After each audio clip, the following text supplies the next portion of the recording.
Assalamualaikum warahmatullahi wabarakatuh. Alhamdulillah. Jala Ramadan, Sahrul Qiyam, Sahrul Quran, Wasahrul Mubarak.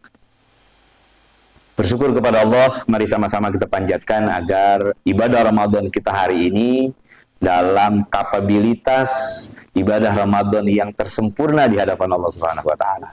Oleh karena itu saya mengajak pemirsa channel Majelis Ulama Jakarta Selatan, Syiar Ramadan, selamat menjalankan ibadah puasa Ramadan dengan baik sambil mengikuti agenda yang memang menarik untuk kita ikuti, yaitu Syiar Ramadan Majelis Ulama Jakarta Selatan.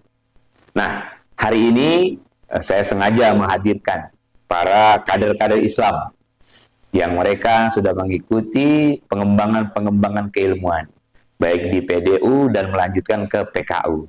Mudah-mudahan para pemirsa nanti bisa melihat dan mencerna apa yang memang mereka lakukan untuk kita sikapi, agar proses beragama kita semakin mantap, proses pengembangan pemahaman agama kita semakin tinggi. Dengan seperti itu maka nikmatlah kita beragama. Baik, yang pertama saya sapa dulu nih, Ahmad Zaki. Ya, Ahmad Zaki sehat? Zaki tinggal di mana? Saya tinggal di Cipete Selatan. Cipete Selatan, berarti tidak jauh dari sini ya. Nah, alhamdulillah, Zaki. Informasi kalau antum melanjutkan ke PKU. Nah, PKU itu para pemirsa adalah pendidikan kader ulama. Setelah beliau lulus dari PDU, beliau melanjutkan lagi. Ini luar biasa. Ya, artinya terus ditambahkan. Baik, terima kasih atas kehadiran Ahmad Zaki. Yang kedua, Ahmad Hadik. Iya, ya, betul ya? Iya. Nah, beliau juga sama ini. Alhamdulillah. Melanjutkan ke PKU. Mudah-mudahan hari ini antum bisa memberikan informasi kepada para pemirsa yang tujuannya adalah mencari hikmah. Nah, terima kasih. Dan yang terakhir ini agak menarik namanya nih, Johan Wahyudi. Ya, Pak Hamzah, saya ingat dengan motivator kita, Pak Bagus. Ya, Pak Bagus, Dr. Bagus Wahyudi. Baik, saya singkat saja untuk broadcast hari ini atau diskusi dialog hari ini bersama alumnus daripada PDU Jakarta Selatan, hadir Ahmad Zaki, Ahmad Hadik, dan Johan Wahyudi. Untuk yang pertama, saya ingin mendapatkan informasi nih dari Ahmad Zaki. Ketika antum belajar di PDU yang bagian dari pengembangan keilmuan, calon-calon dai yang ada di Jakarta Selatan dan Jakarta tentunya Indonesia ini, apa kira-kira yang Zaki dapat ambil hikmahnya untuk umat dan untuk diri antum? Banyak sebenarnya kalau kita bicara tentang hikmah daripada pembelajaran di PDU. Ya. Cuman ada satu yang menurut saya itu menarik.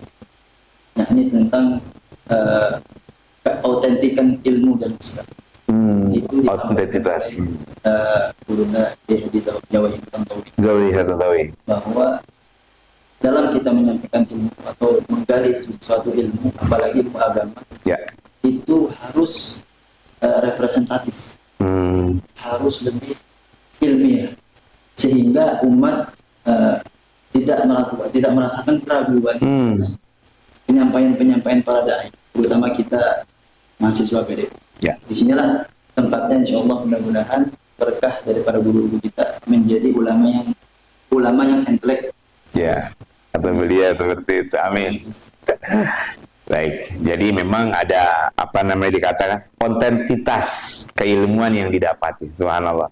Jadi ilmu itu banyak, tapi yang otentik itu yang harus kita cari. Jangan sampai ilmu kita itu ilmu yang tidak representatif. Nah, ibadah kan harus diasai dengan ilmu. Baik, kalau Mas Ahmad ini, Hadik ini kira-kira bagaimana ini? Antum kan melanjutkan ke PKU ya, berarti tingkat akreditas keilmuannya nambah terus nih. Ya. Alhamdulillah.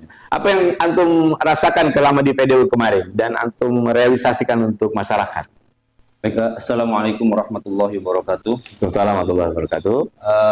Pertama, untuk apa yang saya rasakan ketika saya mempelajari ilmu agama di PDU ini, yaitu Pendidikan Dasar Ulama, yang mana PDU ini merupakan sebuah agenda yang dilaksanakan oleh MUI. Untuk pertama menjawab tantangan umat dan juga tantangan zaman yang memang zaman ini semakin berkembang. Saya teringat sebuah ibarah dalam kitab usul fiqh waktu saya belajar di PDU ini, yang di dalam kitab Abdullah Khalaf itu belum mengatakan al-ahkam itu yatatawwar bitatawwiril ibad wal masalih. Wow. Jadi hukum itu berkembang seperti perkembangan zaman dan waktu. Oleh sebab itu PDU atau sebab itu MUI itu menghadirkan pendidikan berupa PDU dan PKU untuk menjawab al-ahkam yang yatawar, hukum-hukum yang berkembang di seputar masyarakat. Wow. Oleh sebab itu. Maka dari itu ketika saya merasakan belajar di sini, saya belajar tentang bagaimana menjadi pemimpin yang baik dalam artian sesuai dengan hukum syariat dan agama. Sehingga muncul sesuai dengan apa yang Imam Syafi'i katakan, tafaqquh qabla antara asa, yaitu pelajarilah agama, pahami betul agama qabla antara asa sebelum engkau menjadi pemimpin. Baik itu dalam lingkup yang kecil saja, seperti keluarga, karena memang masih jomblo. Atau dari segi sekolah dan lingkungan desa dan lain sebagainya. Itu kita harus pahami betul sebelum kita memasuki hal tersebut. Kemudian kenapa harus sebelum menjadi pemimpin kita harus belajar dulu? Karena fala sabila ila tafakkur. Iya, karena kalau sudah menjadi pemimpin, kita tidak bisa belajar karena terlalu sibuk dengan kesibukan. Makanya antum langsung terbang ke PKU ya? Iya, wah, luar biasa. Habis PKU kemana lagi nih? Wah, mudah-mudahan ada lagi nanti Allah kasih jalan. Siap. Mudah-mudahan. Wah, luar biasa ini. Dua calon kader daripada dai-dai kita. Saya bersyukur dengan adanya informasi seperti ini. Makanya Selatan dengan PDU-nya itu merupakan satu barometer kita untuk menciptakan kader. Ya, walaupun memang kita untuk merekrut para peserta didik di PDU agak sedikit mengalami kesulitan. Kesulitan kenapa? Karena ya satu sisi remaja-remaja dan generasi muda kita itu agak sedikit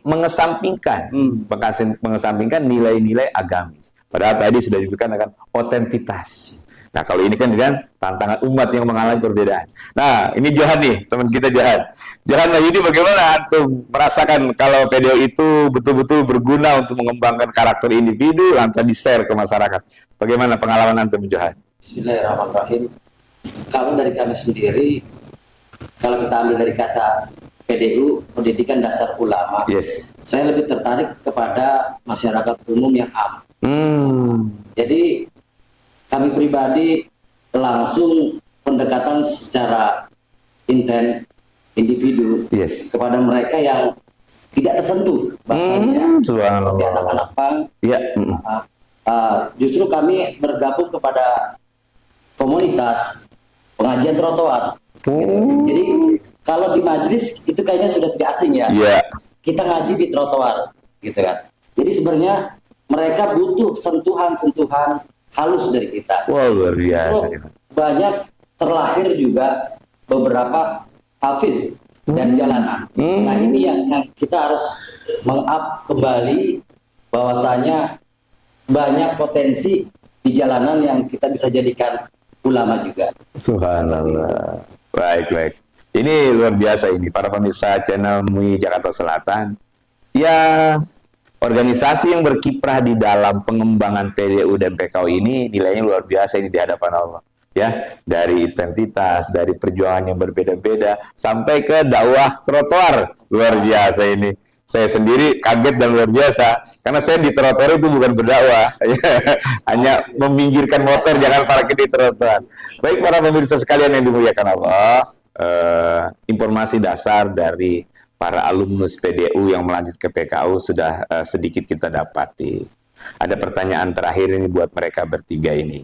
Kira-kira ini saya ke Johan dulu lah. Apa harapan antum untuk mendapatkan sebuah kualifikasi sebuah ibadah Ramadan yang terbaik? Baik yang dari trotoar maupun yang di non-trotoar gitu. Hanya satu, adalah ilmu yang bermanfaat, karena saya selalu berdoa kepada Allah, Allahumma inni a'udzubika min ilmin la yanfa'. Karena kekhawatiran apabila ilmu yang saya dapat tidak bisa saya sampaikan, karena termaktub juga celakalah bagi mereka yang berbicara, yang menyampaikan, tapi mereka tidak bisa mengaplikasikan atas apa yang disampaikan. Itu yang membuat saya sedih atas pribadi saya sendiri, apabila saya mengucapkan sesuatu itu belum dapat saya untuk aplikasikan. Subhanallah. Baik, mudah-mudahan para orang-orang yang ada, kebetulan saja mereka ada di trotoar, dapat stimulus tentukan dari Ustadz Johani, cepat mengalami satu pertumbuhan spiritual yang tinggi.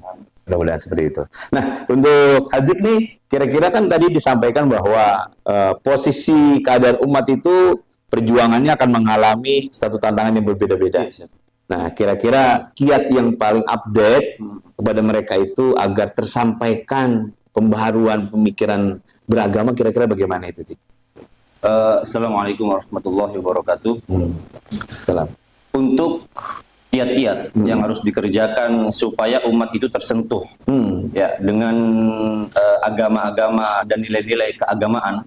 Yang pertama, kita harus memberikan contoh yang baik. Contoh yang baik. Karena memang Nabi SAW beliau bersabda, innama bu'itsu liutammima makarimal akhlaq. Jadi yang pertama sebelum diajarkan tentang keagamaan, maka harus disentuh kepada nilai-nilai akhlak yang baik. Sehingga tujuan dari PDU ini tersampaikan dengan baik dan benar di masyarakat. Amin. Ketika mereka menilai dan melihat bahwasanya mahasiswa PDU maupun PKU yang tersebar di Indonesia ini, yang pertama kali mereka melihat adalah akhlak dari mereka sendiri. Seperti itu. Baik. Jadi memang sentralitasnya adanya di akhlak. Dan akhlak itu akan bersentuhan dengan zaman. Zaman saya, waktu saya remaja, beda dengan zaman saya. Dulu belum ada setan gepeng.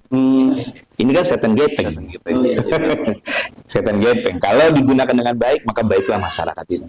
Baik individunya. Tapi kalau tidak digunakan, ya dia akan merusak karakter. Nah, bicara otentitas, ya keotentikan. Kita belajar kemarin, Pak Zaki, untuk mengetahui dan untuk memberikan informasi kepada umat bahwa yang kita pelajari itu otentik, kira-kira bagaimana itu, Ki? Baik, bismillahirrahmanirrahim. Saya nggak jauh-jauh ya untuk memulai. Ada satu pesan dari guru saya masih ingat sampai sekarang. Ketika saya lagi taklim, kemudian satu persatu dari kita ada yang ditanya, kegiatan kamu apa setelah taklim? Siap. Saya cuma ngajar ngaji anak TK. Diketok kepalanya. Ente jangan sekali-kali bilang cuma. Gitu katanya. Kenapa? Karena memang untuk melatih fusha atau fasohah dalam penyebutan huruf dalam pembacaan Quran itu harus dididik ketika dia dini, masih muda untuk menerima ilmu, bahkan masih bisa dilatih dalam lahjahnya. Nah, dari situ kita bisa mengambil pelajaran bahwa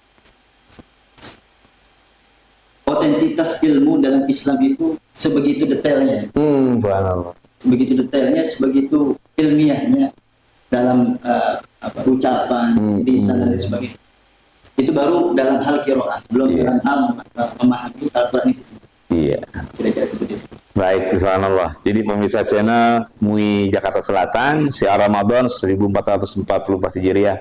Obrolan singkat kita ini kalau di resume sebenarnya luas. Ya, karena memang ya kita sadari bahwa penghantar berbuka puasa melalui channel ini sebagai penggugah dan semangat kita.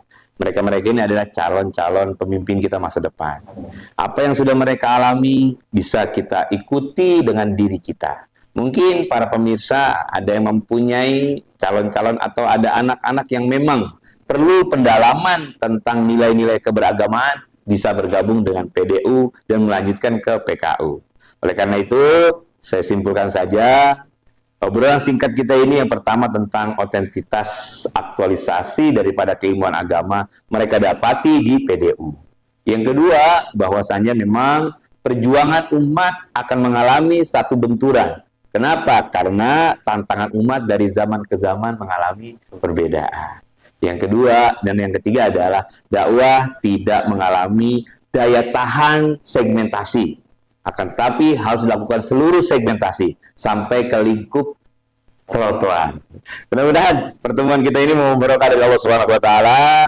Zaki, Hadik, Wahyudi, saya ucapkan selamat dan terima kasih atas kehadiran pada hari ini. Lanjutkan perjuangan kita untuk melanjutkan dakwah. Saya yakin kalau kita sudah berada di dalamnya, Allah kasih keberkahan buat kita. Pemirsa, selamat menikmati hidangan berbuka puasa. Mudah-mudahan hari ini puasa yang terbaik Kita jaga hal-hal yang membatalkan pahala puasa dan yang membatalkan puasa itu sendiri dengan sebaik-baiknya. Ihdinas siratal mustaqim. Sampai bertemu di hari yang akan datang. Saya Hamzah, bidang dakwah MUI Jakarta Selatan, dan juga terima kasih kepada Bajis Basnas atas support daripada kegiatan ini. Wassalamualaikum warahmatullahi wabarakatuh. Waalaikumsalam.